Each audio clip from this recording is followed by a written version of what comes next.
the society now is starting to react. It's starting to talk about like certain things, certain cracks in society, things that they see on the street, policies that are very weird. Obviously, the degradation of the streets, the public spaces, stuff like that. So you guys are starting to feel this, but you still don't know that this is rooted in money being worth less and being spent on stupid programs that shouldn't be financed in the first place. So that you need to look into Bitcoin as the way Argentinians look at the US dollar, as this hedge against your local currency that is worth less and less to save and plan for the future.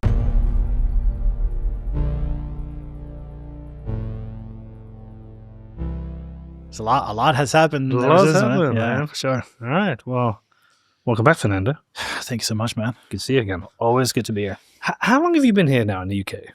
No, I've been in and out, to be honest, but I'm in my second month right now. Just came back from Spain. But Been like kinda all over the world. Regularly coming back and forth. Really coming back a couple of years now. A couple of years now. Mm. And I'm interested in your perspective. Yeah. Because we make a podcast and we interview a lot of people and we're in the doom. Everything's shit. But just as somebody coming in now, what do you make of the UK? Yeah, I don't know. I mean, it's very easy to start, piling on the negative news and kind of like perpetuate the negative news and keep saying, oh, this is indeed shit.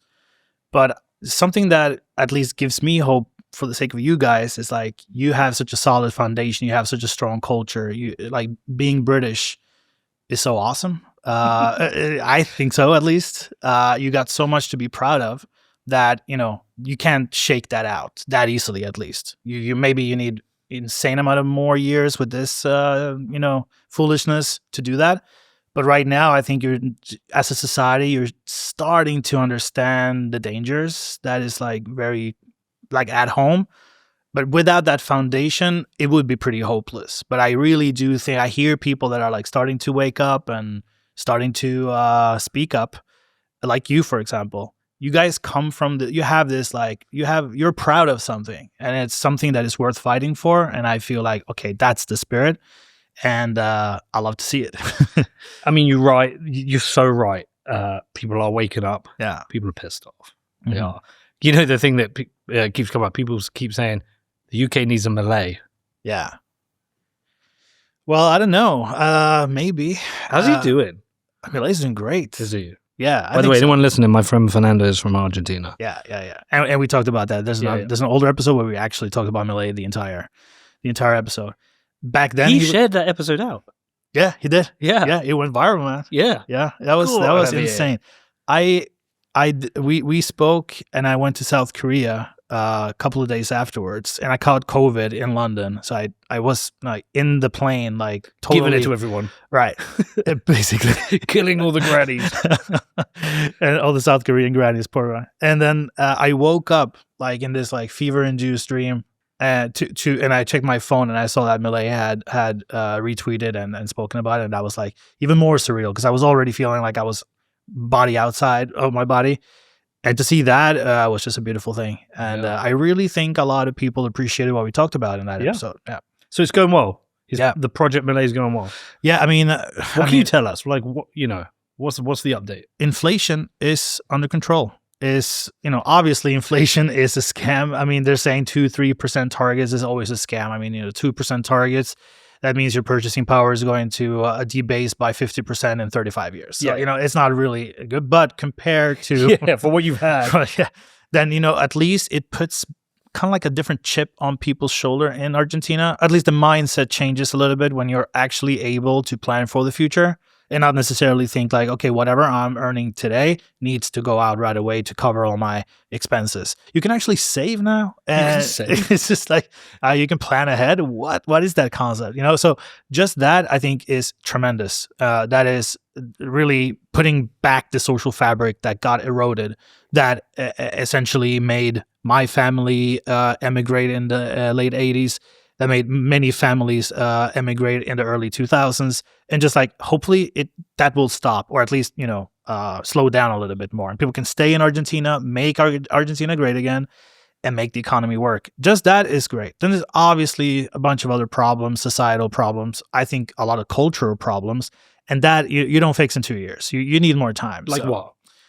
Well, I think Argentina is becoming very Latin American in a sense. Like this like reggaeton culture is starting to like penetrate, and the type of messages, the type of culture that reggaeton music brings forth. I don't know any of this. It's like gangster rap, all of a sudden becoming a thing in the UK. That is obviously not the type of content that you want. I mean, I'm saying this as somebody who grew up listening to gangster rap in the 90s. So it's a little bit weird. Yeah, but it was abroad. It was in America. Right, exactly. It didn't really become part of the culture that I was living in. It was like an exotic thing with enough distance. But in Argentina, that stuff is now seeping into the culture, and people are starting to act like they are from, I don't know, Dominican Republic. And it's just so, honestly, Latin America is huge. There's a big difference between being from Mexico, being from Dominican Republic, and being from Argentina. Argentina had like way more European roots, culture, and that stuff is just, I don't know, it's fading away. And I think that is a danger in itself, way past the economical things. And there's more than a political force like Milei that can actually fix that. It's just there's other values, morale, society that needs to change. But the economy's good. The economy's growing. I think, and I think the economy, it starts with that, right? Like people having good jobs, getting paid, less crime. It has to start from that foundation. So I think it's good. Good start. When's the next election? It's in 2 years. I don't know exactly when. Yeah. Okay. Has his party grown? Because he won the election, but he didn't have a lot of MPs, right, himself. Yeah, we talked about that the last episode too. I don't think that has changed that much, to be honest. And there's other members of his party that are like splintering out, and this is so common as well. But to be honest, there's some midterms coming up soon, though, at the second year mark. So I think that's going to be pretty determined in terms of what can we expect in terms of Milei maybe being reelected in 2 years from now. So, and the socialist, is it the Peronista? Yeah. How are they doing? They're scrambling. They're scrambling for relevance. It's kind of crazy to see a faction of the political system in 2025 speaking of things as if we were in 1925. It's insane to me that there's still political discourse around class, worker class, who's not worker class, the bourgeoisie, stuff that, that's happening here. Yeah. And that's also interesting. I walk around here and I see like there's a RCP or something. It's a new communist party that is like, they have like flyers on the streets, and they're like, they're walking around. They're going to have a demonstration on September 7th at Bermondsey Street. And what? Oh, that's going on. RCP. I think their domain, the URL is communist.red. I think that's the live domain. Yeah. Can't find that shit. Yeah. Is this not the lady that's teaming up with Jeremy Corbyn? Yes, that is exactly right. She's young, right? Yeah. But hold on. That's the one. The Revolutionary Communist Party. Yeah. Hold on. This isn't satire. No, this is for real. This is not satire. Look at that. Donate. That's the girl, though, right? Look at that cult of personality that they're trying to. Is that her? Yeah, I think that's the one that's speaking in the mic right there. I don't think it is. I'm pretty sure it isn't. You were moving the cursor. I literally thought there were flies flying around her head, and that wouldn't surprise me. These people being communists. Yeah, that's her there on the right, and the left there. All right. No, okay. No, that's not her. That's not her. No, but I think I made fun of this woman on Twitter the other day. I think I said to her, "Good on you. We haven't made. It's not the right kind of socialism." Hold on, go back to that website. That is nuts. It is, right? The communist one, yeah. What is it again? Communist.red. There we go. That's a hot domain. And they've literally got the sickle. Yeah. Hold on. Straight up. Hold on. Like these people are not hiding. Right, scroll down. Jeremy Corbyn's new party, what does it mean? What actually should communists take towards it? Hold on. Have they got an about page, Con? Go to the bottom. Look at that. Lenin. Fuck. Lenin all over. We've got to get them on the pod and just make fun of them. Please do. Not there. All right, scroll to the top. To the navigation. Join. Right, articles, theory, educational, Marxist theory, history. Why is there not an about us? International shop. All right, scroll to the top. Yeah, you go. There you About go. us. Here we go. About us, boom. What are they saying? Look at that. We are the Revolutionary Communist Party, the British section of the Revolutionary Communist International. If you want to see an end to capitalism, then get organised with the RCP and fight for a communist future. Yeah. The Revolutionary Communist Party is the political home of Britain's communist generation. We're fed up with the endless cycle of capitalist crisis, imperialist bloodshed. That's a fair one. And climate catastrophe. We won't take it lying down. We're a party like no other. We're interested in winning a few cosy positions in Parliament or a couple of crumbs from the boss's table. We want to turn the world This is the part. upside down and put ordinary people in charge. We have ordinary people in charge at the moment. That's the problem. The Labour Party is ordinary. They're all fucking dumbasses. Basic bitches. That's no easy task, but history shows us that there's no other way. Mm-hmm. And more people are beginning to think the same. We are not just a Britain-based party, with a British section of the Revolutionary Communist International. Blah, blah, blah. From standing a Revolutionary Communist candidate, Fiona, that's her. Yeah, that's it. Hold on, let me see. I got I'm it. pretty sure I made fun of her on Twitter. And it's a weird one because I think Naval liked my post. Okay. How do you spell her name, Con? Fiona, Fiona. Yeah. Lali, Lali. There you got the Gmail there, so you can invite Communist her. Campaign Coordinator. Invite her on the pod. I'm sure I made fun of her. I mean, she's obviously an idiot. This is exactly. Oh, I think I retweeted her, and I actually shared a front, and I like circled the communist thing. I said they're not Okay. even hiding it anymore. She had a debate with Nigel Farage. Oh no, she didn't. Yeah. Put it up. This one. Fiona, why the protest began outside the Bell Hotel just a few days What was she, like 12? Yeah, I do understand. These protests are the result of capitalist media and capitalist politicians like yourself Capitalists. spending all of their political career. I mean, your political career is really built on weaponizing the fears and the insecurities that people have in their lives. What, being raped? And horrific things, the most horrific things that can happen to people. You weaponize these events for your political career, which is built on lies. And you say that the problems, the source of all of this comes from other poor people in society, rather than the real criminals, the biggest criminals, the people who are responsible, not just for horrific individual acts of violence, but the systemic violence that people face every single day as a result of austerity, So if you as were a a result mum, of the cost of living if you were a crisis. mum, And that's the result of capitalism and Starmer. this has got nothing. That's what you're This has you're got distracting. Let me- Oh, I can't watch it. Yeah. She's an idiot. I mean, do you know the thing is, right? I will be fair to her, as I will be Gary Government. You know Gary Government, yeah, Gary Economics. Oh, guy? yeah. Gary Government. In that they do identify some of the problems that are wrong. Sure. Like we do have an oligarchy, Mhm. right? Mhm. We do have corporatism. Yes. We do have small independent shops in towns who are punished by a pernicious tax system, which the large international companies don't have to pay. 100%. Just Starbucks, Amazon, they're avoiding tax, Yeah. and it's wrong. Mhm. They are, but that is a policy mistake. That is not a capitalism mistake. No. That is a problem of government. But I can't believe they're September the 2nd. Let's go. Let's go.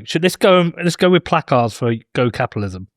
Wind them up. Oh man! If it wasn't for the fact that I'm leaving on September 1st, I would be there as well with the placard. That's a Thursday. No, September the 7th. What day of the week is that, Con? That is a Sunday.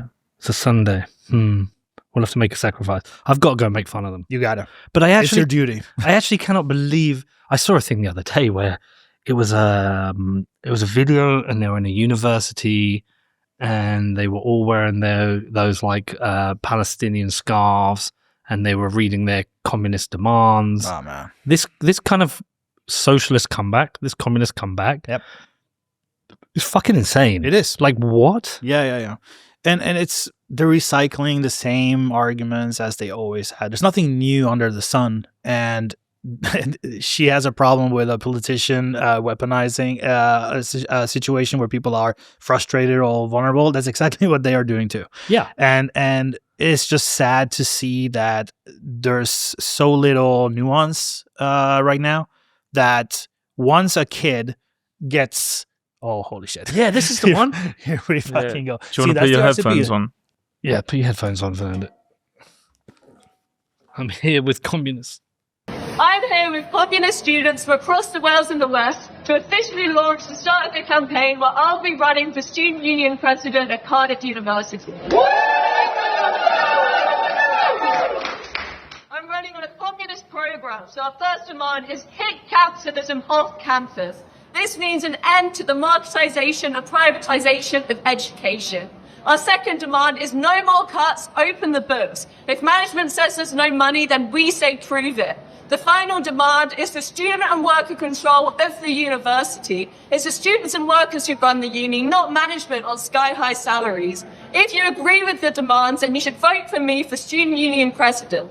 I would use my position to help build a movement by linking up the struggles of students and workers across the uni, across the higher education sector, so we can kick capitalism out of education once and for all. I mean, they look like a bunch of retards. They look Sorry. undernourished, dude. Like, No. eat some meat. You'll start thinking clear. They're all clearly vegans and middle class. I bet they all come from nice homes and got Right. iPhones. What struggle are you talking about? Like, and also, like, if you read between the lines, they're asking for two things. They're asking for power and they're asking for money. That's it. That is the only thing. Where does the money come from? Where's the money going? Where does the money come from? Yeah. Just tell me where the money comes from. Yeah. Open up your pocketbooks. Like, open up your wallets. That's basically what they're saying. Just show me one example of a successful communist country. Yeah. Just show me one. Yeah. Yep. And if they're so like against genocides and whatever, like, why can't they have a problem with the genocides that communism brought and like literally Tens of millions. Well, yeah. So I heard it the other day. The best question to ask a communist is how many people from West Germany tried to break into East Germany. Exactly. They didn't need guards on that side. Yeah. But you have so many examples. North Korea and South Korea. Yeah. East Berlin and West Berlin. Like, how many more examples do you need? How many people need to die? How many people need to starve until you get it? They don't. They will never. It's unbelievable. I just don't. I have sympathy for some socialist ideas. Yeah. You know, with a young person, when you say to Yeah. them, like, if you say to a 10-year-old, do you think we should give houses to homeless people? Yeah, we should. Do we think we should take money from rich people and give it to poor people? Yeah. Like, I understand it. Yeah. I understand where it comes from. Yeah. But this is somebody who is now, like, firstly, your parents have failed you. Mm-hmm. There's no world where either of my kids are communists. They've been told, they've been beaten into them that socialism is a stupid failed ideology. But the fact that It's a mind virus, bro. That's what it is. And it conflates with other stuff that's happening in the world as well, and they just cherry pick crises to attach their identities to, and they feel it's about feeling good about yourself. It's about feeling that I'm on the right side of history. I'm with the good guys, and anybody who thinks differently than me, they're the bad guys, and we have to fight them. They're Nazis, and we gotta be violent, and it's very childish behavior. The humble bee, a keystone species crucial to the survival of Earth's inhabitants. Here's how things would look if bees vanished. And here's how they'd look if humans vanished. But imagine if instead we became a keystone species by doing things the right way, by taking responsibility for our actions and becoming the solution. Iron mines the world's most responsible currency the right way. Because the future depends on it.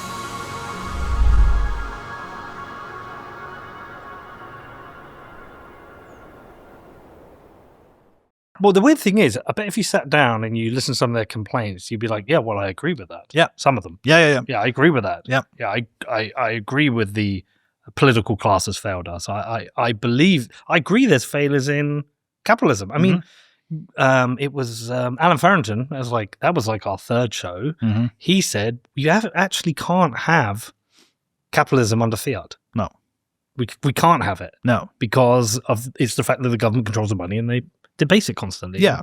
And you're socializing the crises by just, injecting fake money into an economy that is not real, essentially. And capitalism in its purest form is the trade of total strangers that, instead of bartering, is the subjective theory of value, where I have something that you want to have that the second person doesn't want to have, and you don't need to trade me for something that I might have that you are interested in. But let's just do it using money.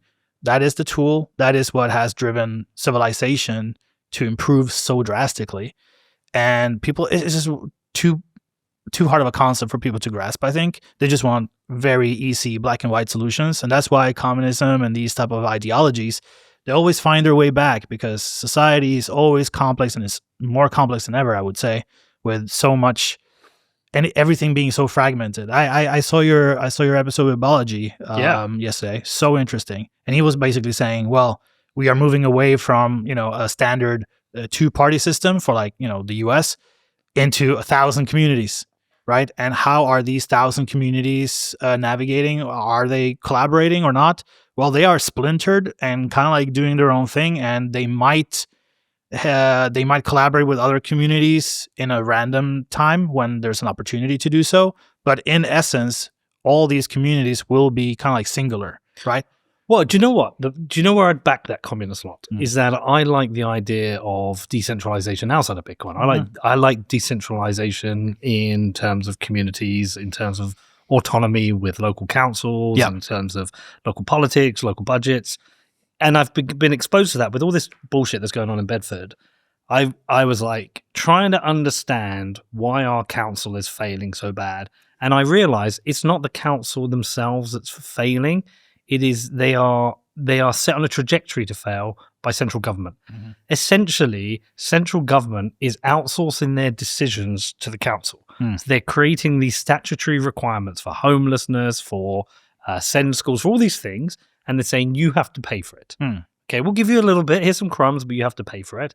And their only levers are business rates. So they need local business and the council tax. But there's not enough money in the pot. So they're constantly cutting services and constantly increasing the spend on social. And then you start to look at the politicization of everything. The police force, for example, has been so politicized with PCCs. There's more money going to admin, PR, and politics around policing than just police officers on the streets, right? Which you fixed. Well, I haven't trying to at least. Yeah. But they're set to fail, and I'm not going to run for mayor of Bedford because you cannot. You're set to fail, right? Yeah. There's no point. Why would I do a job like? It's why would I run a podcast where I know YouTube and Spotify says we're not going to host your podcast? Yeah. You're fucked. Yeah. So I wouldn't do it. You're set for failure. But if there was a change, if it was, I don't know, 50% of local money is set locally. If you could set local laws rather than being mandated by these statutory, you go, well, I'd have a go at this. So what I would say is, I've got no problem with Bedford being a autonomous capitalist society. And you guys, if you've got a bit of land and you want to go and build your communist utopia, go ahead. Go ahead. But we're going to put a fence around either side of us. And you're going to have to come and knock on our door if you want to come here. Yeah. And we'll go knock on your door if you want to come there. Yeah. Okay? I've got a feeling you're not going to be opening the door to any knocks. It's not going to happen because your communist bullshit doesn't work. Yeah, no, but I think what you're doing too, you're trying to make change as a private person, right? And I think if you take a look around in history, in every sense of the word, the private sector is actually the ones that is actually pushing society forward instead of the public sector. Unfortunately, if just public services are not good enough, you just open up a business and provide those services, and 9 times out of 10, those private services are way better, like private security, for example. Would you, there is no way to trust the police to provide security in a big event. No, you want to hire a private company to do that specializes in these things. You pay them good money for it, but they provide that service. That's just one of 1,000 million examples that, private over public any day. And you're realizing that, and you're actually enacting change through your businesses as a private person. Which is the way to go. Well, that's what's made me a little bit more libertarian. Right. is the experience, not Yeah. people shouting at me on Twitter that Right. you're a status cock or Yeah. It's like you had to go through the process, right, of running local business, Yeah. seeing how many hurdles the government puts in our way unnecessarily, seeing them no longer as a service provider, but more as essentially a racketeering Totally. operation in that Totally. we pay business rates and we're not getting policing. Right. I mean, that's one of the things it says that we're meant to get and we're not getting it. But you said yourself, they get a very small lump of money and then they have to tax for the rest. So they're in the business of being extractive. That's it. Yeah, but when they extract business rates, they're meant to. You can probably look this up. What they're meant to provide common, but one of them is policing. But the thing is, they want to do all their other bullshit. They want Right. to do their leaflets for whatever fucking woke issue they're dealing with of the day, and that takes away from what I want to pay for, which is policing. I want to say, my business rates. If you provide policing, and you clean the streets and you take my rubbish, cool. I'm happy to pay for that. sure. That's a service, and Definitely. if there's a private alternative, I want to be able to withdraw my taxes and do it. But they don't. They take that, it goes into a big pot, and they spend it on bullshit. Who knows where it goes? But that's what made me a little bit more libertarian. NVK said it to me. NVK was like, if you want to turn someone libertarian, get them to run a business. And look, they're not providing the service, so we're going to provide the service. That's it. And because government tends to employ shit people who have weird incentives and do everything terribly. Yep. Generally speaking, they're rubbish. For sure. And it's skin in the game, man. And I really want to say it on the record as well. Like to see your story arc, especially since the last time that we spoke. I think it's like a full year now since last time. No, it was just short of a year. It was Short of a year. September, yeah, something like that. Yeah. And it's been beautiful to watch from a distance, man. You're really doing something good. You should be proud of everything you do, and a lot of more people should recognize you for the work that you do. Here we go. Local authorities keep a proportion of the business rates to pay for the services we provide, such as street lighting. We get that. Improving public spaces. What does that even mean? Well, street lighting. So, like, No, improving public spaces. Like what? Well, the what? public spaces, which are the greens where all the alcoholics sit and puke and pass out. Sounds very improved. Yeah. Or this morning, check this one out.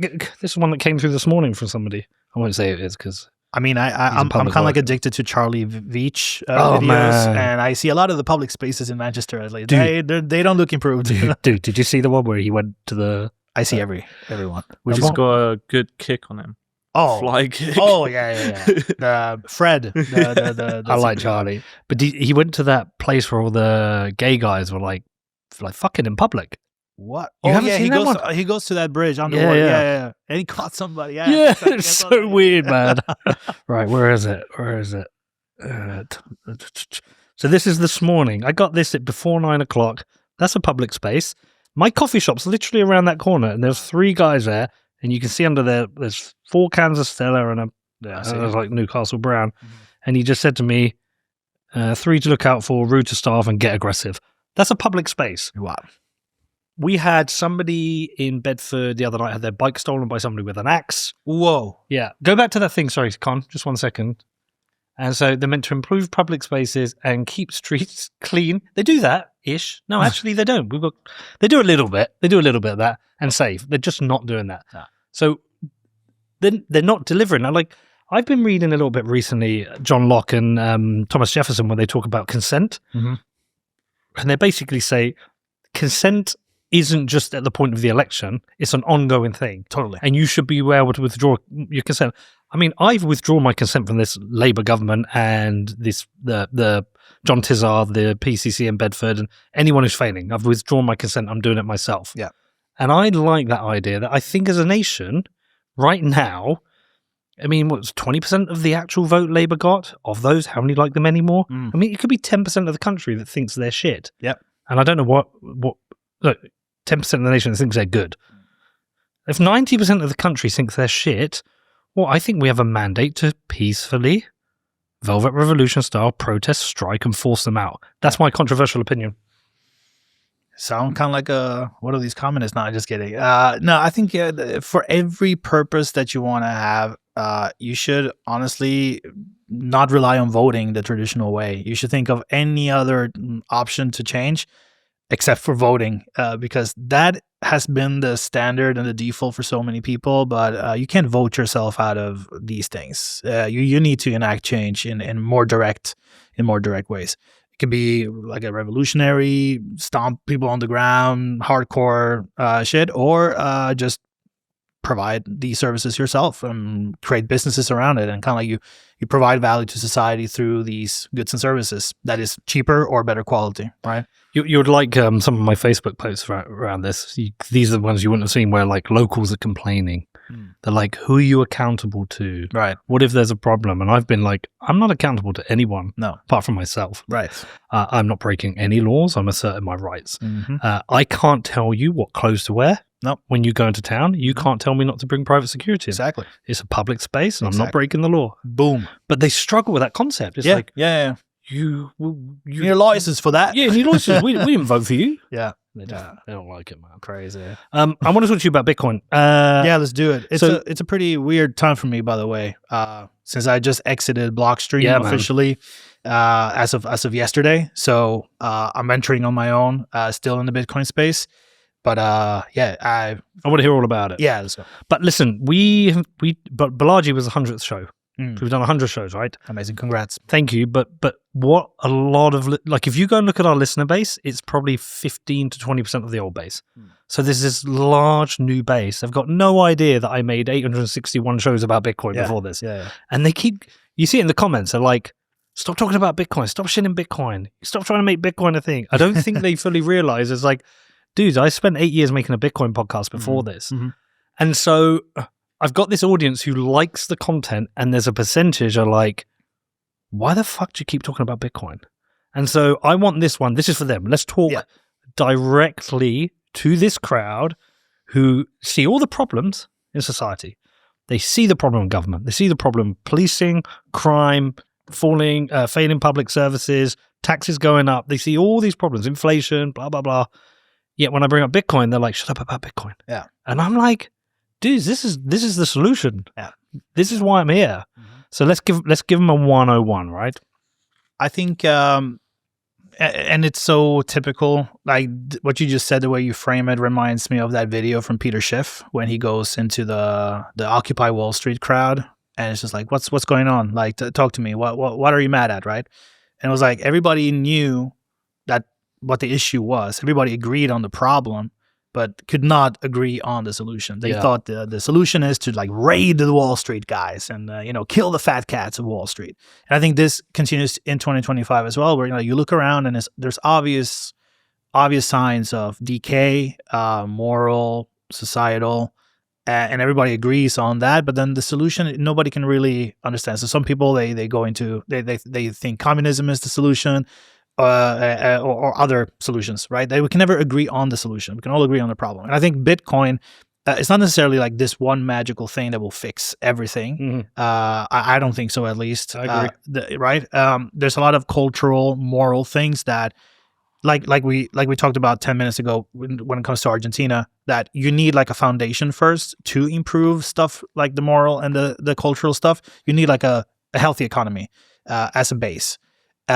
Concepts of being able to save for the long term that enables you to plan for the long term. All of that is rooted in using money that is not debased. Okay. And I think Bitcoin serves that purpose as that foundational layer that you can build on top, a society that has morals, that is not trying to, find quick solutions or shortcuts, the kind of like a builder mentality for the long term, kind of like the type of societies that you saw, in like Florence, for example, when the currency was, based on gold, and they were able to pay somebody for a project that was like 35, maybe more years in the future, right? You can't do that with the current monetary system, because they know, whoever's on the other side who's going to take that project, they know that everything will go up in price. Or the other side of the coin is that things, the money is going to be worth and worth less. So they are incentivized to build buildings quickly as possible with the cheapest material as possible, because they know over time they can't invest. They don't have that luxury of time to really think in the long term. So that, I'm trying to put this in a nutshell, but that has a lot of consequences that trickles down to how you and me walk in the street and we see around and we take a look around and see what society is like. Does that make sense? As a primer? No, I do. I get it. Look, one of the reasons I'm doing this project in Bedford, right, is I have a foundational position where I'm secure financially in terms of work. I have an income, but I feel secure for the future because I don't store my money in a bank account. Mm-hmm. So I don't know if I told you the story when I was in Argentina, right? But I went out for dinner. So I got to Buenos Aires, and I was expecting it to be a shithole. I was expecting it to be a dump. I saw less homeless people in Buenos Aires than I saw in London, weirdly. Yep. But I was expecting everyone to be struggling, life to be difficult. We went out to dinner, and this restaurant was full. Mm. And I was like, what is going on? I thought you had massive inflation. It's a nightmare. And they said, we do. And there's like this nihilism. But people, because they can't save, they live for now. They go out and they have dinner. Right. I was like, that's interesting. And then one of the guys at dinner said, by the way, everybody has 2 jobs in Argentina. They have their job, and the other job is they're a financial director. They spend 30% of their time taking their Argentina pesos and trying to think, what do I do with that? What do I do with that so it doesn't get debased? How do I get dollars? How do I get US equities? How do I get Bitcoin? How do I get gold? Again, that was fascinating because what they were trying to do was buy time. Yes. Because money is a proxy for time. So I was like, that was really fascinating. And when I've come back to Bedford, it's like, oh shit, I don't have to think about that because my Bitcoin's there. I feel good for the future. And that's why I'm doing Project Bedford, because I've got the time. I could retire. Mm-hmm. I've got the time. So how do I fix things? Because I have time. Right. That's me saying I agree with you, but trying to translate that. So somebody listening right now who's like, can I afford a fucking holiday? My groceries are going up every month and my boss won't give me a pay rise. Why the hell do I care about Bitcoin? It's $100,000. I've missed it. I'm too late and all that shit. Yeah. How do you translate that to them? What's a good starting point? It's very important that you don't lose this, okay? This is your inheritance through Bitcoin. Let Bitcoin rip. Don't rip up your Bitcoin. Set up inheritance with Casa.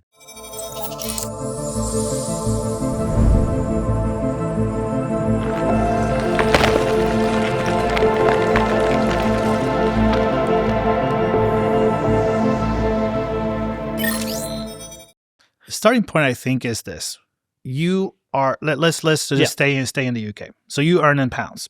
You get a paycheck every month and you get paid in pounds. That money is going to, is programmatically debasing in nature. It's programmed to lose value over time.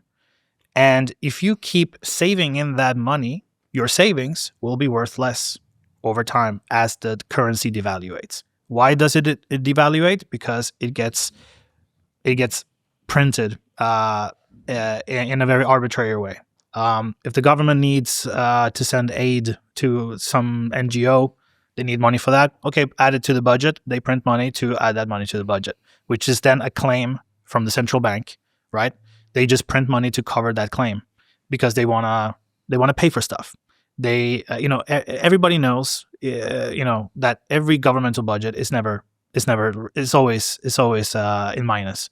They always spend more than what they have. There's always a deficit, and they are able to do that because they can just print money. Whatever, you can't do it, I can't do it. If I want to spend the money that I have, I can't spend more than I have. Maybe I can go into credit debt, get a credit card, but I can't just like infinitely just ask for more money. They're going to take your car or your house. Exactly. So. And that's the thing. You can't save in an instrument like that is programmatically debased. So you need to save in a currency that does not. And this is something that humanity. But hold on, yes, I see what you're saying. Because you said earlier, if 2% inflation a year is 50% over 35. Yeah. If I'm 30 and retire at 65, I can save, but I'm gonna as long as it stays at 2%, by the way, which it won't. Right. I'm going to lose 50% of my value. Yes. But that's why I have a pension, because it's invested. Yeah. I mean, I don't know about that. But there's a hurdle rate you got to beat as well. It's a hurdle rate. And honestly, pensions is more a Ponzi more than a pension, I would say. I know, my mom is about to hit, she's 63, 64. She cannot retire. She's forced to. She just recently got a new job, actually. So she is just job seeker at 63. So that I don't want to go into the intricacies of why the pension plans is a scam, but it's obviously a scam when you work 40 plus years and you are 63 years old looking for a job, going to interviews, uploading your CV, and updating your LinkedIn profile at that age. So it doesn't do what its purpose. I think what you're saying is like what £100 buys today should buy the same tomorrow, maybe more, and in 10 years it should buy the same, maybe more, right? And it doesn't because of inflation. Exactly. Right. So we've been robbed. Right. Slowly. It's so slow that people don't really get up and protest or have like a very violent reaction to it, because it's not the impact is not big, but it's slowly over time. So and that is on purpose as well. Like obviously the people who are creating this system don't want you to react or go out in the streets and protest. If it's slow enough, then people won't say anything, because regular people, they have 2 jobs, 3 jobs, they have a family, they have a life to live. They can't become financial directors like the Argentinians, right? That's not the life that most people, they just want to live their life normally. So what Argentinians have done, because I always joke that this is a recurring joke among Argentinians, like we come from the future. When we come to speak to you guys in the West, consider us like aliens who come from a different planet. That's just what Milei said, didn't he, at the World Economic Forum? Yeah. It's a recurring, see your future. Yeah. We come from the future. We're here to tell you what's going to happen. And what we have done, what we have figured out, because our government and the way they inflate the money is so much more violent and ravageous, that it's not slow at all. We wish for 2%. We now have 2%, and we're talking about this as a success story. So imagine that, right? So we have always spent the Argentinian peso that we earn straight away in restaurants and groceries, whatever, to cover the bills. So whatever you get in, everything goes out immediately, because you don't know how much a carton of milk is going to cost in 14 days. So you find alternatives. You find monies that is established, that have higher liquidity, that has more, that more markets are participating with. So we choose the US dollar as this hedge. So anything that we can take from the Argentinian pesos and we save it to US dollars, that becomes our savings. The Argentinian peso does not. It's a spending account, and US dollars become the savings accounts, because the US dollar is, well, it's inflationary too, but not as fast as the Argentinian peso. So think of Bitcoin in the same way. For Westerners, like the British pound is not as bad as the Argentinian pesos, but you are already now talking about this topic. It's not my savings account. Right, it's not. Should never be. But the society now is starting to react. It's starting to talk about like certain things, certain cracks in society, things that they see on the street, policies that are very weird. Obviously, the degradation of the streets, the public spaces, stuff like that. So you guys are starting to feel this, but you still don't know that this is rooted in money being worth less and being spent on stupid programs that shouldn't be financed in the first place. So that you need to look into Bitcoin as the way Argentinians look at the US dollar, as this hedge against your local currency that is worth less and less, to save and plan for the future, to be able to do stuff like you are doing right now. I mean, your example is a crazy good example, but it's an example that you've been a Bitcoiner like me, like since 2017 or something like that. So the longer you're in, the longer your savings account is in Bitcoin, the more opportunities, bigger opportunities like yours to actually create a change you will have. But for people starting out right now, in a year from now, you can afford like small luxuries. You can go on trips. You can maybe, pay your bills and feel like you have enough left over at the end of the month to go out and do fun stuff. So Bitcoin works that way because it's the actual opposite. It is programmed to be predictive in terms of how much Bitcoin is in circulation. Every 10 minutes, a block gets created, which is connected to other blocks, which is the blockchain, which is essentially the entire history of all transactions of Bitcoin since inception, since 2009, January 3rd.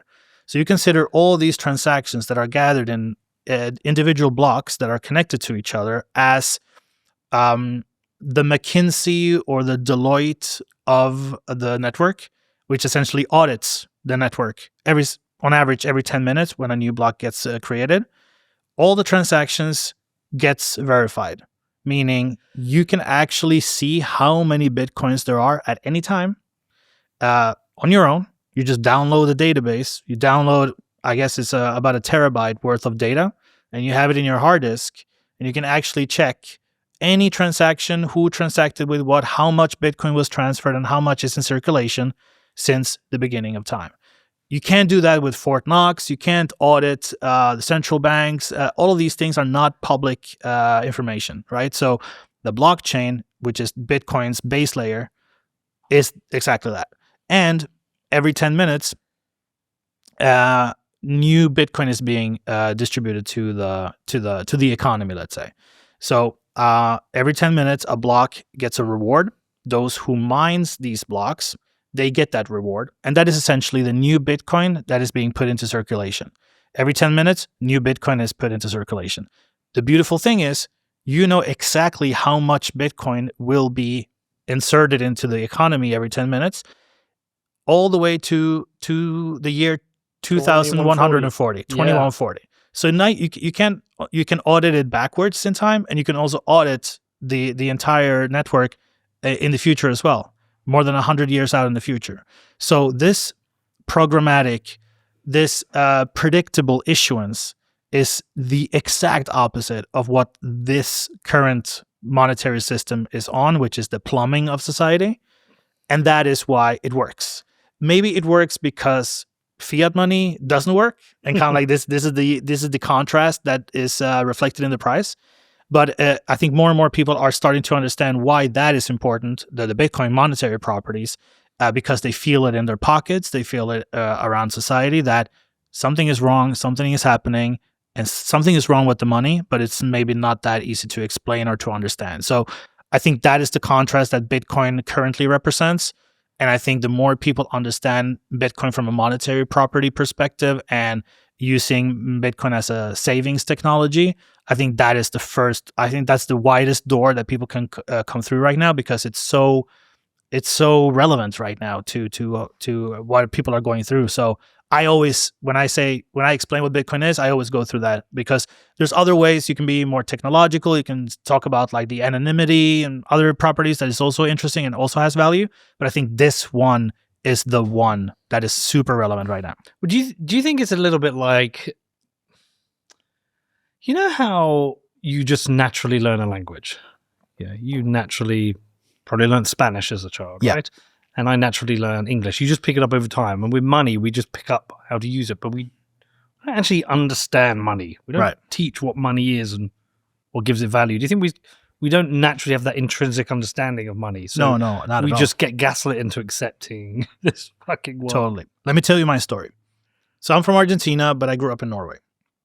My mom emigrated from Argentina in 1989. 1988, 1989, 1990, very tumultuous period, and I think we went over this in the Milei episode. Hyperinflationary dumpster fire. Carolita? No, that's 2001. Okay. So 1989, huge, like currency changed names. They changed the color of the paper and the notes, and there was like they changed the capital city from Buenos Aires to Vietnam, and then they 180. It was like total chaos after the military dictatorship ended in 1983. 1989, everything exploded, and my mom emigrated to Norway as a result of that, together with me. So my dad was left in Argentina. The rest of my family was left in Argentina, and I came back every year. I spent 3 months in Argentina to visit him and the rest of my family. And as I grew older, and I came back, inflation was always a topic of conversation. Oh, always. It was, my cousins talking about like, shopping strategies. We should go here for the milk and then go there for the meat, and then we need to do it at that time. And my aunt, talking about like exchange rates. Where are the best like underground layers where you can get a better exchange rate to trade your pesos to dollars? Stuff like that is like exhausting for normal people, right? And time again, I came back and it was always a topic. So that led me to try to figure out like, why is this inflation thing such a big topic of conversation? And obviously tapping into my public education, I had no idea. Like, they don't teach you these things, right? So I started reading about it on my own.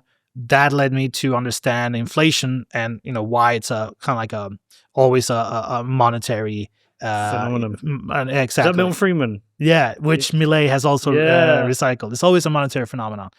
So Milton Friedman, the Austrians, all of that, right? Then when my friend talked to me about Bitcoin in 2017, it all clicked because of the monetary properties. Yeah.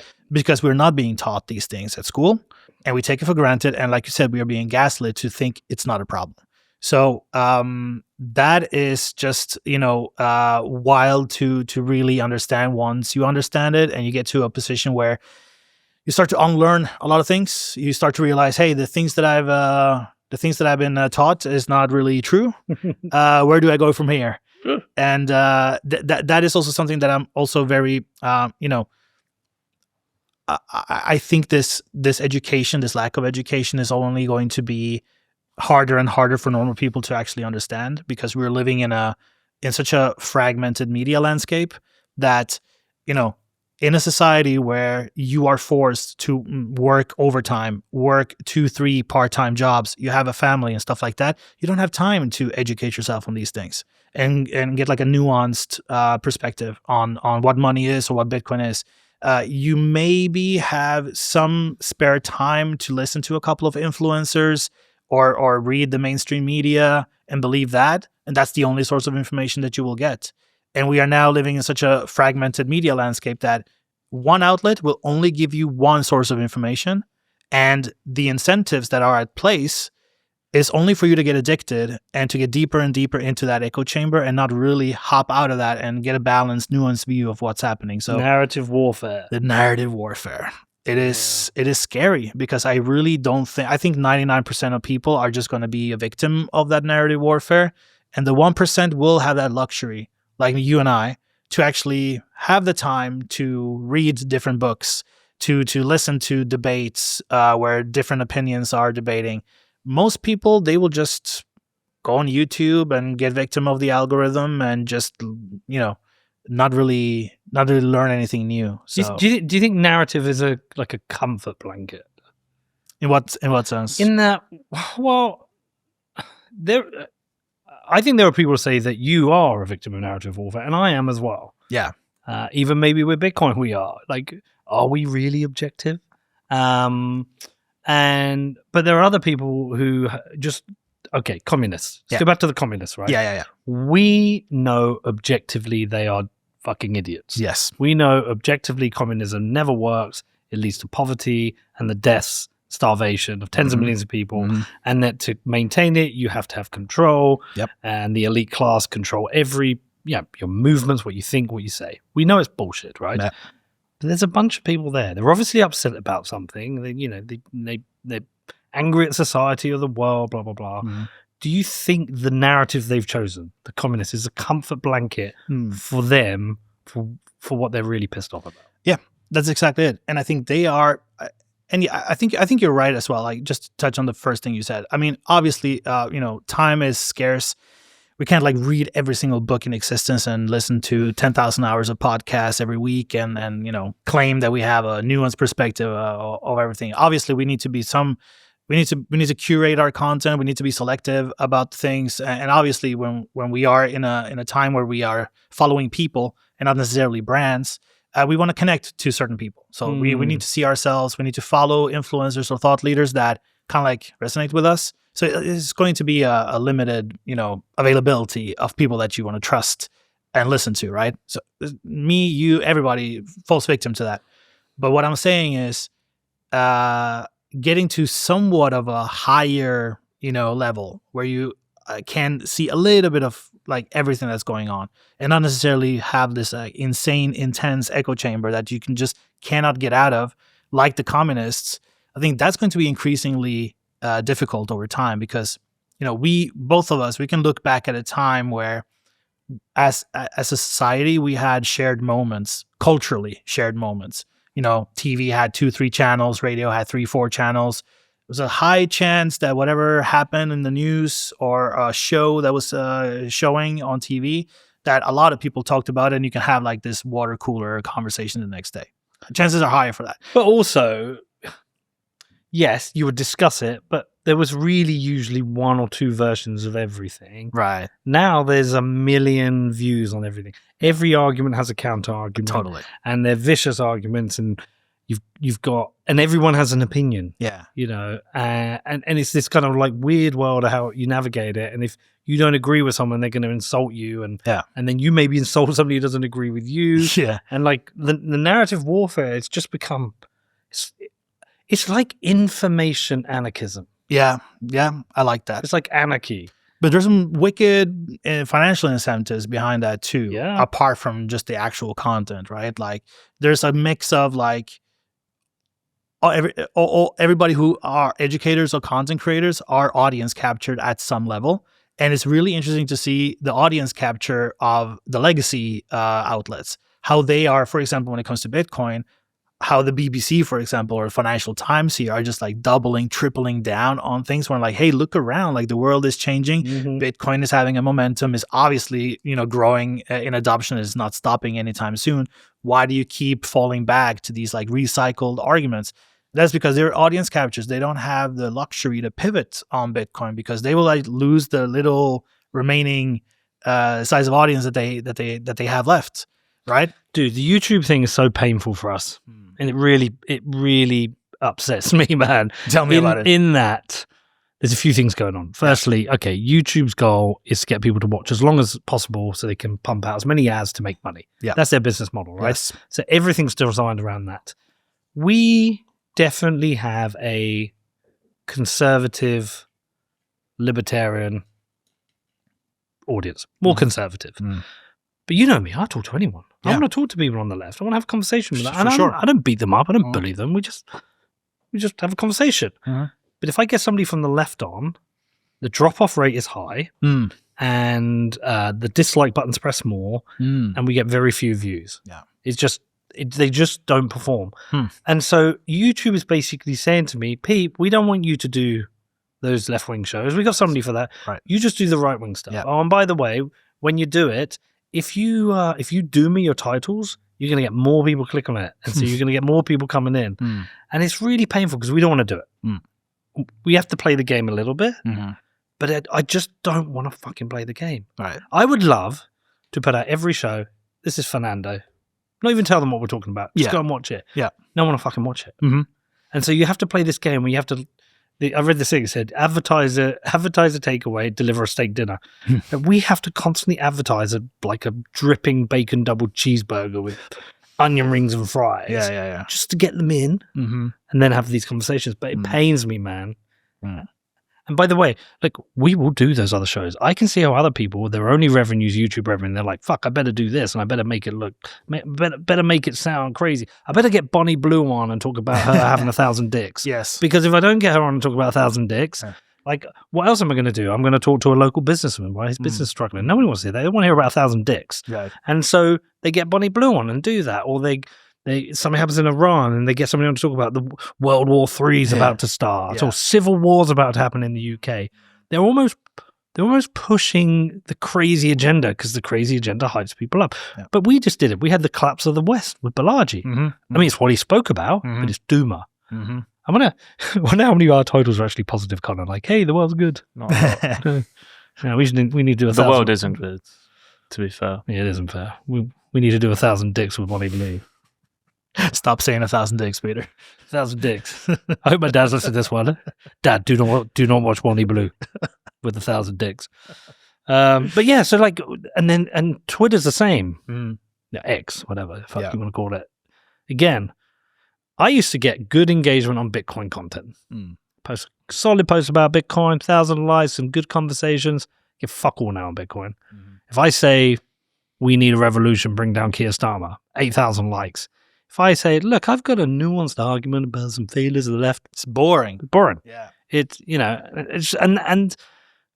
algorithms are kind of evil. Yeah, it is. But also, like, with so many people fighting for your attention, there is some value in having clarity and being very straight and being very predictable and say, okay, every time I log on, check out a new episode of Peter McCormack. I know what to expect, right? Yeah. So there is certain value in that, and I think that's what the algorithms care about. But there is the unintended consequence of like you are essentially incentivizing everybody to be more and more extreme just to get that attention and continue building that audience from what they built on before. Like you had some, guest that was like critical of Bitcoin and stuff like that when you did your Bitcoin show, but you were like mostly, pro Bitcoin, right? So you built your audience being pro Bitcoin. So in the future, if you were to pivot on that, you would lose a chunk of your audience probably, right? So it's kind of like that is what we did.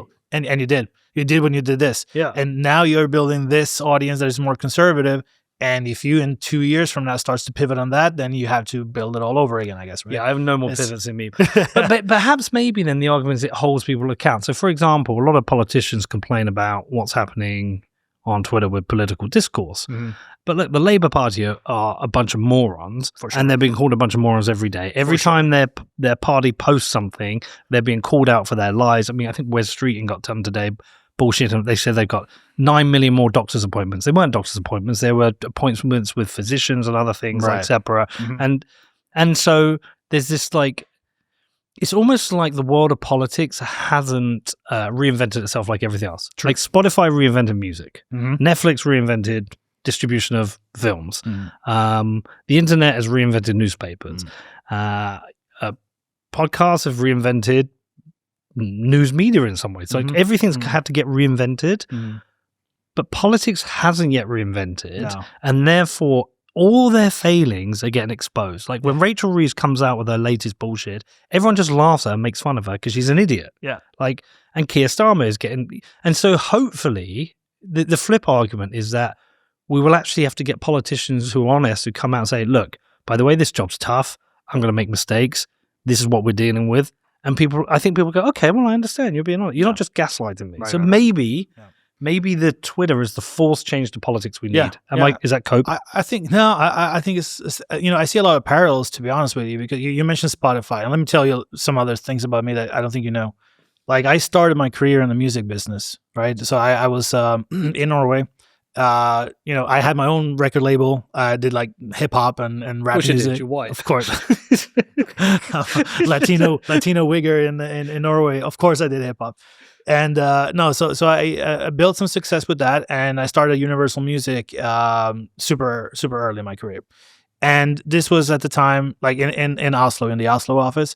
And this was at the same time at the end of mid-aughts or end of the 2000s, where like the Pirate Bay thing was really growing. Everybody was torrenting, music, all that stuff. But in the Pirate Bay guys was very, very curious because they were getting sued left and right. And you remember you wouldn't steal a car, advertisements and stuff like that, trying to like stop it, right? And they just couldn't. Oh, that was so disappointing. I remember that. But like, so we were in Oslo, they were in Stockholm, and they were getting sued by like Hollywood lawyers and stuff like that. And it's just like, it's not the piracy that is really the technology. It's the fact that all these cultural moments are now available to like a random dude who lives in a jungle in Sri Lanka who want to like download Menace to Society and watch that. That person, that kid would never ever be able to, get that piece of culture unless he traveled to New York or something like that. Remember, like, at least for me, there was like a big like moment when somebody brought like a VHS tape that had like some music videos from MTV or something, because we didn't have MTV in Norway, right? So all these things got liberated and got distributed freely, and that changed the culture. It had like this cultural undertone, and that's the unstoppable part of the technology. That these people, I was trying to like in the executive board, like 20-year-old junior product managers, like, hey, we need to release these like low bitrate versions of singles so people can just distribute it, and then they will buy the album later. They were like, no way, we need to sell CDs. We will maybe do like enhanced CDs, double CDs with a DVD of concert footage. That's the business model. It's like, no, you either adapt or you die, and it's just a matter of time. Like, how fast can you react and adapt, or else you're just going to ended up like being bought up. You go into mergers and acquisitions, and you're just going to like fade into irrelevance, right? And that's what's happening with the media, with the politicians right now. I want to talk to you about one of my sponsors, Incogni. And that means we're going to talk about the weird world of spam. And I don't just mean those spam emails that you get day after day from companies you never heard of and companies you've never signed up to. I'm also talking about those spam phone calls you get from those people who seem to know a little bit too much about you, trying to get your bank details. It's all a bit creepy, right? Now, this all comes from the world of data brokerage. There are companies out there collecting your data, building profiles, and sending that data to anyone who wants it, which is why when one of those scammers phones you up, they seem to know everything about you. Now, I've tried myself to get off these lists, try to get off the phone lists, try to get off the email lists. I unsubscribe from every one of these emails that comes in, but this game of whack-a-mole, it just never ends. And so this is where Incogni comes in. They do all the hard work for you. They reach out to these companies and they will get you legally removed from these lists. And I know because the last time they sponsored my show, I signed up and I didn't take the free option that they offered me. I wanted to pay for it. I wanted to see if you get value for money. And they removed me from 79 data broker lists. And so I've stayed on. I've stayed a subscriber and I have seen a massive decrease in the number of emails and phone calls I've been getting. So it's a great service. I recommend you check it out. If you're sick of this like I was, please head over to incogni.com/Peter and sign up. If you use the code Peter, you will get a lovely 60% discount. So that's incogni.com/Peter. Well, do you know what's wild about this? Like, someone of Connor's age doesn't even know this happened. Right. Like, Connor hasn't even lived at a time where there was no internet. Kurt, do you even remember no internet? I was 3 when we started getting coffee and stuff. Insane. Yeah. So I remember no internet, right? Me too. And so when there was an album you wanted to get, I don't know if I've told you about this, Connor, but you would walk into town or get the bus and you go to the record shop like Andy's Records at our price and you would go and buy, and originally it was a cassette and then it was a CD for me, right? And you would have this stack of CDs. But there's a moment in time where everything changed with the internet. This website came out called Napster. You heard about Napster? And then suddenly you could get any music at the click of a button. And it became like existential for the music industry. There was this feels like a 3-4 year period where the music industry was like, what do we do? People used to spend £15 on a CD and they're now downloading it for free and they're not buying CDs. Mm-hmm. There's a really good Spotify Netflix drama. And it goes into all that. And have Spotify you seen it? Had a massive meltdown. Sony had a massive meltdown. It was brilliant. Well, the whole thing was wild. But the piracy guys kind of felt a little bit like the communist group up there. They were a little bit radical. Yeah. That's fair. They were. Well, what was my favorite moment of all of it was Sean Fanning was Napster, right? No. Sean Baker, I think that's the name, no? No, I think it was Sean Fanning. Try and look it up. Yeah. He's the guy in The Social Network, right? Yes. Yes. So you know the guy that what's his name? Sean Parker. Sean Parker, that's it. Baker is the director. So who was Sean Fanning? There was a Sean Fanning as well. Random. Look it up. Who was Sean Fanning? Computer programmer. Was he Napster as well? He developed Napster. Okay. And who was Sean Parker? Was he Napster as well? Sean Yeah, Parker. he was definitely Napster. Yeah. He was maybe like co-founder. Okay. Founder. So Sean Parker is Justin Timberlake in The Social Network. Did you know that? Yeah, so they developed Napster, right? But there's this great story with Sean Fanning and so Metallica were the ones who came out of the ones totally against Napster.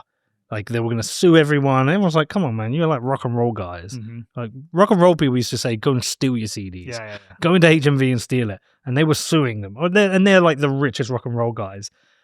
Sean Fanning was... Oh, no, I want you to see this. This is right. Go on YouTube, search for Sean Fanning MTV Awards. Stick up on the thing.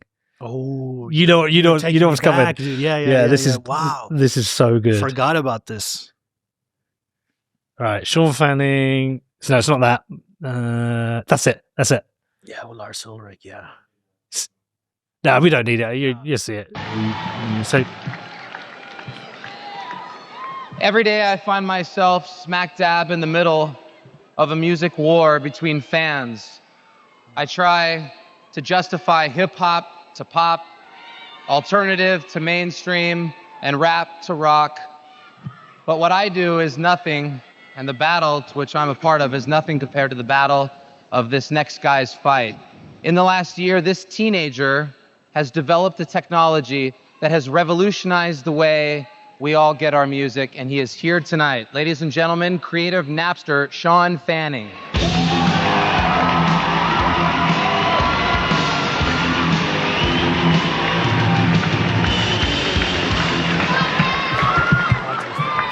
His t-shirt.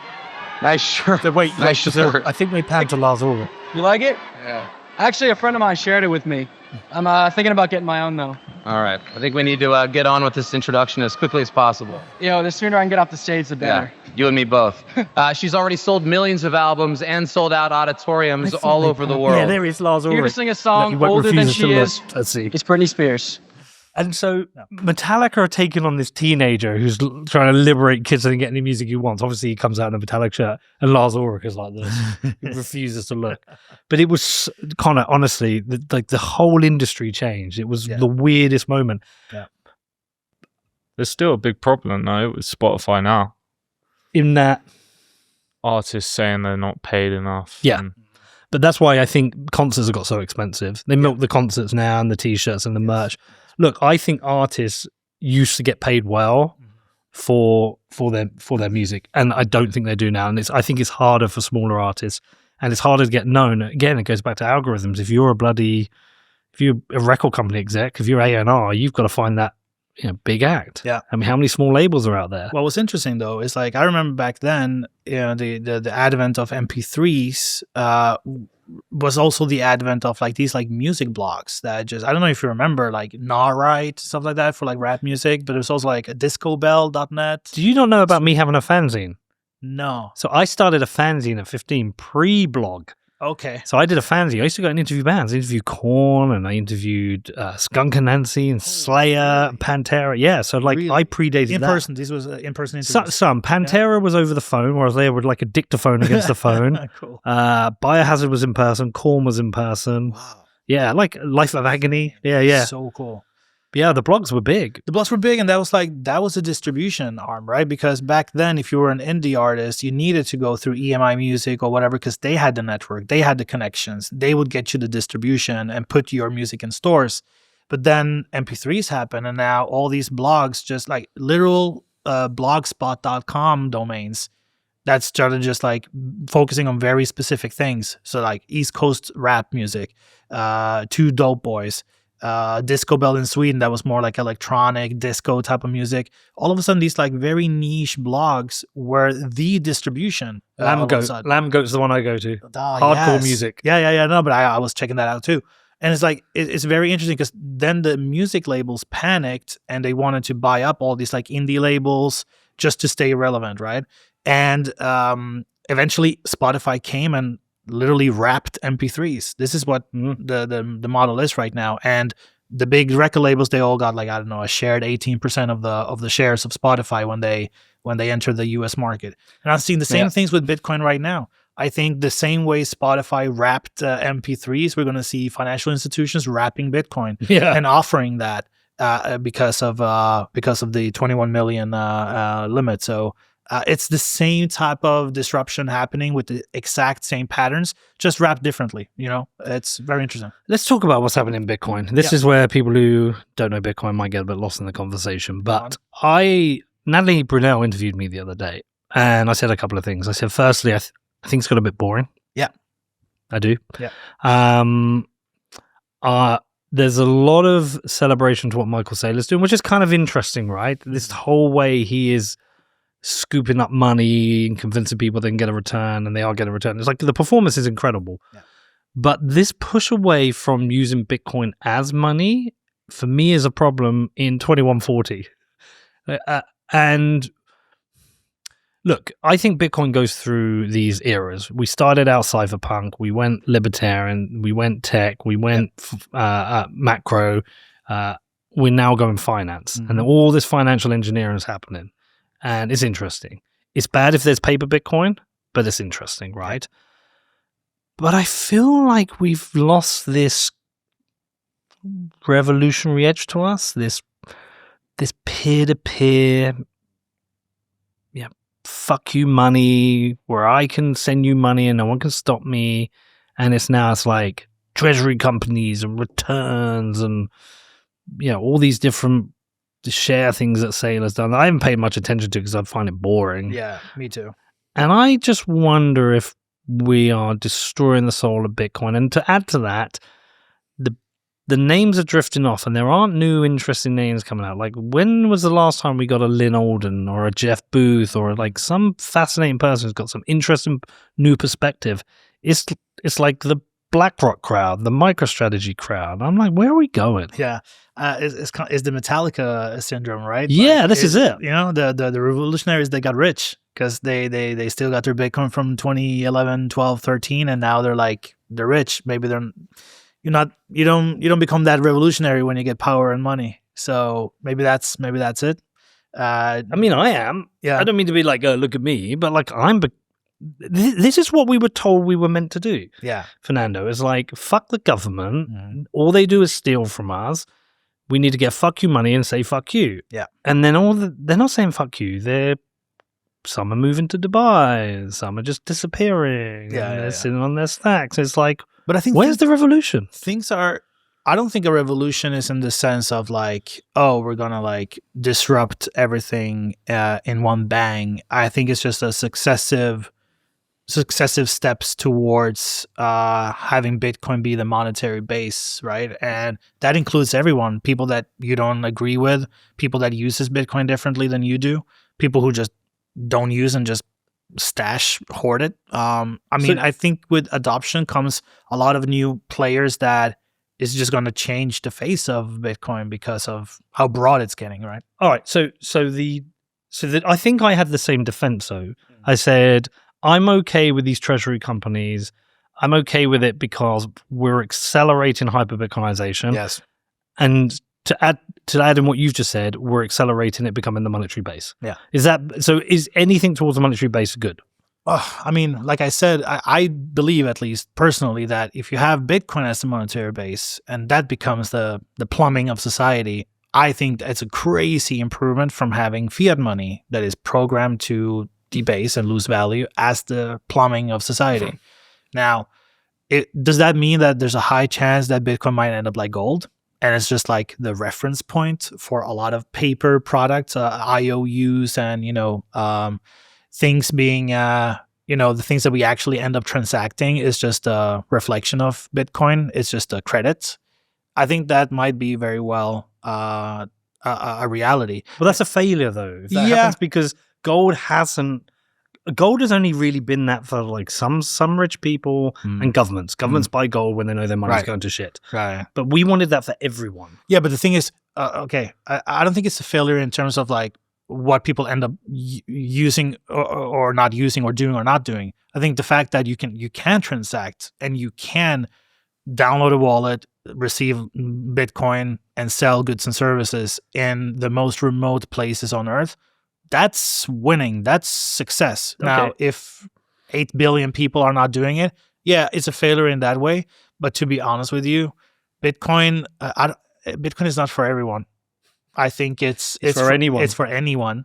I don't think there's just a lot of people who are just not going to learn. And I'm not talking about like poor people, like people in poverty or in like the global south. No, anyone will like just not get it. And maybe if we get closer to 2140, more people will. I hope so. I mean, I think the last 16 years have been pretty good in terms of adoption. Mm-hmm. Maybe we want to like kickstart some factions. I want to see more circular economies in Latin America, for example, be on a Bitcoin standard. But at the same time, I think I tell them like, hey, if you have Bitcoin, don't spend it. Don't spend it because it's best for you, right? Because you should be spending the local currency that is not worth anything. So. Man, so you're cool with treasuries? I'm cool with treasuries, but I don't care too much. I don't like the story. I don't find it interesting. Yeah. But I do think it's an interesting point. It's an interesting use case for the using Bitcoin as a denominator. Because you have the store of value story, that's kind of like established. You have the minimum exchange story, which is like people are fighting, we need more of that, blah, blah, blah. But then the third part that is kind of like the main functions of money, which is the unit of account. I think the treasuries are kind of like spearheading that. You know, if you see the Jack Mallers interview, he's like, I don't care. Our success is Bitcoins per share. Bitcoin per share. So you're like, that's your unit of account then. It's not fiat. It's actually Bitcoin. I'm like, that's a really cool story for the unit of account story. So on this podcast, you are definitely hearing me talk about Bitcoin a lot. Well, why? We live in a really strange time with governments driving inflation with their reckless spending and endless money printing. There is a way out of this. There is a way to protect your money, and that is by stacking Bitcoin. I've made loads of shows about Bitcoin. You can go and research this. You can go and read the books. But the truth is, it is the hardest money ever created. If you are interested in protecting your financial future, it's time for you to get on the Bitcoin train. I've been stacking Bitcoin personally and through my businesses since 2017. It's protected me, it's secured my family's future, and it also strengthens all of my businesses. So if you want to start stacking Bitcoin, where do you do it? Well, for me, it's with Gemini. They're a fully licensed, full reserve exchange and custodian, so they give you a secure way for you to buy and own your Bitcoin. There's no risks and no funny business. So if you're serious about stacking Bitcoin the right way, head over to Gemini.com, which is GEMINI.com. Well, so what is interesting that's happening then? Because like I'm out of it, right? I'm in my own little world of UK decline and politics and trying to fix things and blah, blah, blah. I've kind of stepped away and I like peer in over the edge. Mm-hmm. I just haven't seen that much interesting stuff happening. Yeah. Here's kind of like so the story that I wanted to share today is also that I left Blockstream, right? After 4+ years being the VP of marketing communications there, to launch a new venture of my own called Perception. It's also called Bitcoin Perception. That's like the research arm of it. Essentially what I'm doing is everything that is being discussed about Bitcoin across all pockets of the internet, conferences, podcasts, videos, you name it. I gather everything, and then I look at for trends, for things that are happening in every pocket of the internet, and also like what are the blind spots. And I've been building that technology for since last time we spoke, honestly, because we were discussing how Milei was being portrayed differently by very like selected media outlets, how the stories can be so different, and they're looking at the same thing. Bitcoin is also like a victim of that. So I was like, let me create some technology that takes everything, and in order to have a full 360 view of what's really happening in Bitcoin. And what you're saying is true, that you don't have these like big personalities anymore, but you have like subset of parallel stories all happening in different places of the world that some people are reporting on, but gets ignored by other pockets of the internet. So I think it's a very valuable platform that I'm building so that people that are in the industry, that want to look for opportunities, or they just want to understand how Bitcoin is being perceived, or like sections of the industry is being perceived. It's for them, you know. And I think this is a result of the fragmented media landscape, where if you only, like no disrespect, but if you only go on your Twitter timeline a couple of times a day, and that becomes your information, then there's a lot of stuff that you don't. Dude, there's no Bitcoin on Twitter anymore anyway. It's all lists of stories and people killing other people. That's it. It's like people fighting, stabbing each other, and you don't understand like visceral fat around your heart. Here's an 8 tweet thread to stop being a fatty. That's it. There's no like, oh, let's have a conversation about CTV. That's all gone. Yeah. I mean, it's happening. It's not like it's not happening. It's just few people are part of these. These things are happening. People are jumping to Nostr. People are jumping to different platforms. It's happening also in the normie land. People jumping to Blue Sky and stuff like that. Are you on Blue Sky? No. Are you crazy? You know me enough to know that I'm not. But people are just factioning into these little pockets of the internet where they feel safe and they just have each other and everybody agrees. And then there's very few instances of people actually jumping outside these echo chambers and actually debating and actually having these conversations. And I think podcasts is becoming a reflection of that, like people talking about the same thing.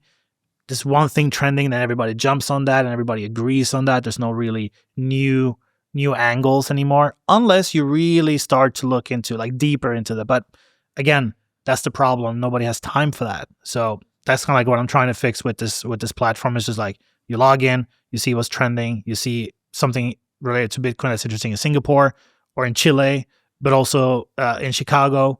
And you have access to that, and you're able to have at least a 360 view instead of wasting a bunch of hours. When do you launch? Right now. Can I see it? Yep. Oh, go on, stick it up. Perception.to. There we go. I'm excited. Oh, sorry.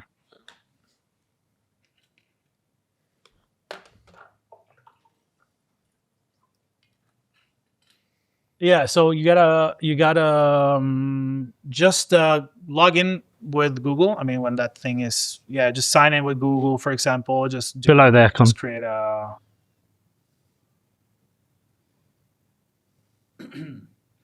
So you're just gonna get a free.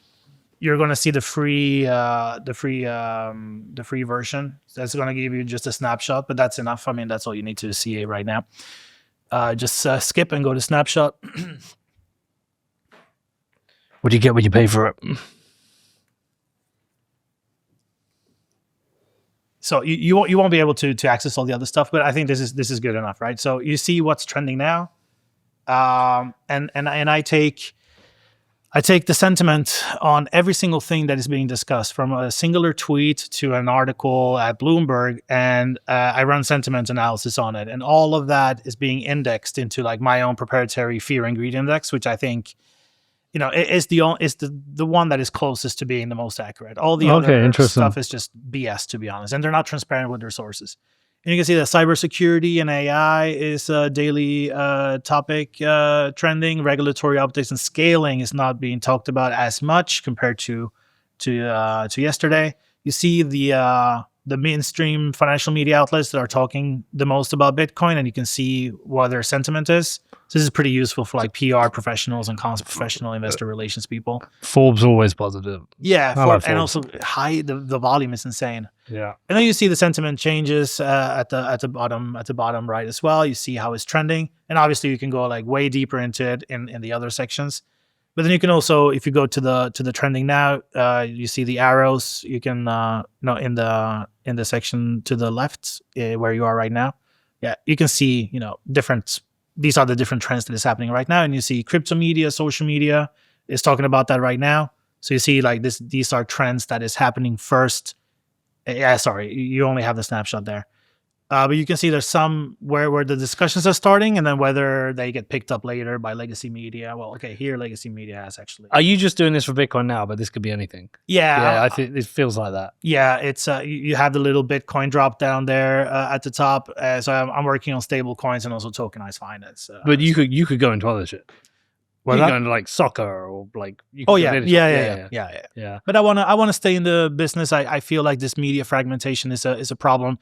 Anywhere, but I think for Bitcoin, I want to do it for Bitcoin. I want to have something that people can log into and see this is what's happening, so they don't miss anything, and also kind of like do a little fact check and check on all the outlets that are covering Bitcoin. Like is Bloomberg negative like forever, or are they actually pivoting? When is that pivoting happening? If that's happening, stuff like that. How much have you gone down the AI rabbit hole? Very, very deep. What's your P-Doom? Oh man, P-Doom, I don't know what that is. Yeah, like probability that it like kills us all. Oh. I feel I struggle with like on one side I feel like AI is like dumb robots that we should just control and we need to just be able to control it so that they don't go crazy. But then I also feel like we have absolutely no control, and they're totally going to kill us. So I have no idea. Where do you stand? I think on a long enough time frame they kill us. Yeah, you think so? On a long enough time frame they kill us all. I mean, you really start to see like so many things being hacked so easily, right? Like train stations all of a sudden just collapsing because of they're getting hacked, and I definitely feel AI can like hack government databases or something like that. So a lot of disruption might come through that way. Yeah. Well, we have to teach it to be compassionate to us, because somebody explained to me, it's like if you're building a new house and there's like an anthill, you just bulldoze over those fucking ants. You concrete those little fuckers in. Every prompt that I have is always with a thank you at the end. So if they will spare me, hopefully, when judgment day comes. Thank you, Mr. AI. I taught mine to call me babe. So I'm like, yeah? hey, chat. It's like, hey, babe. I'm so intrigued. I'm more concerned short term about how the speed of disruption in the jobs market. Like, graduates can't get jobs at the moment. Yeah. It's so fucking hard. It's AI because graduates have been replaced with AI. Yeah. And I'm like, what does that mean? What is that going to mean in the short term? That I'm a little bit concerned about. Long term, I assume it just thinks we're fucking idiots. And gives us all. I think the way that you see right now, like so much AI slop on comments on YouTube, comments on Twitter, threads and stuff like that, and content being created by that. I think 95%. I mean, we're going to end up in a dead internet reality. I definitely feel that theory. So I've been thinking about that post-internet world, like what the internet is, and I think the internet will exist, but it won't be something we look at much anymore. Yes, because like Twitter's just there's no point reading the comments now. It's like you don't know who's real or not. And that's kind of like, okay. Don't you feel like we were kind of like slowly drifting back to like appreciating in-person things? Yeah, and that's just the good thing. Yeah, but also, I don't know if you've had ChatGPT organize a holiday for you yet, but it's amazing. No. Yeah. You just say, look, I'm going to Ibiza for a week. This is who I'm going with. I want a recommended good hotel, and then give me a schedule for the week. I want to have 3 days by the pool, 4 days out with the family. I need to hire a car, and we want to go for a nice lunch. It just does the whole fucking thing for you. But we're basically just there. It's like, it can go, oh, here's the cost. Do you want me to book it all? Yeah. And when it can book it all, you just speak to it and it will do it. So what do you don't need the interface anymore. Mm-hmm. And so much of the interface will be shit and terrible and fucked with AI. Like, I think we'll go back to that. And that's good. So the AI the internet just becomes an agent. Yes. And I'm okay with that. Yeah. I think for everything that is tech, tech should do the tech things, and we shouldn't put like human intermediaries to fix something that is not really effective. And I think AI is destroying that model, right? Like everything becomes so much more effective just with AI, so you don't need humans anymore. And that's fine. Humans shouldn't do these jobs anyway. But I think there's certain things that AI can never replace, which is, physical in-person experiences, events. I mean, eventually it can. You think so, man? With VR or something like that? You just put like AI on one of those real dolls and go for a picnic. Nah, you're too doomer for me, man. I think people will start to realize that, hey, man, this is just a big bunch of slop. The internet is becoming something that is just like not real. It's great. And we are humans at the end of the day. We haven't really evolved that further away from our primal instincts. And we will need that social interactions, like-minded people, some sense of community that we are replacing with online communities. But with these communities online being replaced by AI and not having any human, feel anymore, people will just seek that out back in mid-space. Well, that would be better because in-person contact's good. Yeah. But also, I think your propensity to argue online is higher than in person. For sure. And so you might just have more rational, reasonable conversation and less anxiety. I mean, totally. There's that meme of the two dogs that are like barking at each other with the fence, and then the owner removes the fence and they just shut up and they don't do anything, and then it puts it back and then it starts barking again. It's that. Well, listen, good luck with this, man. Yeah, thanks so much. Go crush. Always appreciate you, man. Thanks for coming on. Likewise, man. And I'm sure another 100 episodes, get you back in. We'll talk about how it's going with Perception. Thank you for listening, everybody. Have a great weekend. If it's the weekend when we release this. See you later. Bye.